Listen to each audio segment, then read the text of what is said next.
நான் தான் பிரபாகரன் பேசுகிறேன். போன 27ஆம் தேதி விஜய் பிரச்சார கூட்டத்துக்கு நான், என் பாப்பா, என் மாப்பிள்ளை 3 பேரும் போனோம். போனதில் 2 பேரும் இறந்துட்டாங்க. எப்படி இறந்தாங்க, எதனால் இறந்தாங்க எப்படின்னு எனக்கு தெரியல. அதனால் பார்த்தீங்கன்னா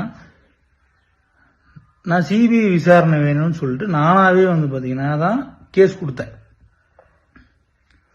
இப்போ நேற்று காலையில் பார்த்தீங்கன்னா டிஎம்கேலேருந்து எம் ரகுநாதன் சொல்லிட்டு ஒன்றிய செயலாளர் அவர் இந்த மாதிரி 20 லட்ச ரூபா பணம் தரோம், வேலை வாங்கி தரோம், அதை பண்ணுறோம் இதை பண்ணுறோம் அப்படின்னு சொல்லிட்டு எல்லாத்தையும் கேஸ் வாபஸ் வாங்க அப்படின்னு சொல்லிட்டாப்புல. நான் சரின்னு சரி நான் கேட்டுட்டு நான் சொல்கிறேன் அப்படின்னு சொல்லிட்டு அனுப்பிச்சி விட்டேன். இப்போ பார்த்துட்டிங்கன்னா காலையில் நியூஸில் இந்த மாதிரி போகுது, பிரபாகரன்றவர் இந்த மாதிரி கேஸே ஃபைல் பண்ணல அப்படின்னு சொல்லிட்டு போகுது. நான் தான் கேஸ் ஃபைல் பண்ணேன். இந்த மாதிரி என் பேர் தான் போடுறாங்க.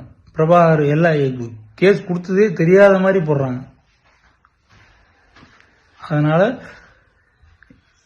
இவங்க இந்த மாதிரிலாம் பண்றவங்க வேற என்ன வேணாலும் பண்ணலாம். நானும் எங்க அம்மாவும் மட்டும்தான் இருக்கு இப்ப என் குடும்பத்துல.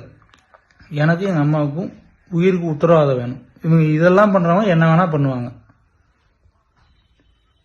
எனக்கு எங்க அம்மாவுக்கும் உயிருக்கு உத்தரவாதம் வேணும். அதுக்கு பாத்தீங்கன்னா சுப்ரீம் கோர்ட்டு தான் உத்தரவு. அது எனக்கு சொல்ல தெரியல, நீங்க தான் பார்த்து பண்ணிக்கணும்.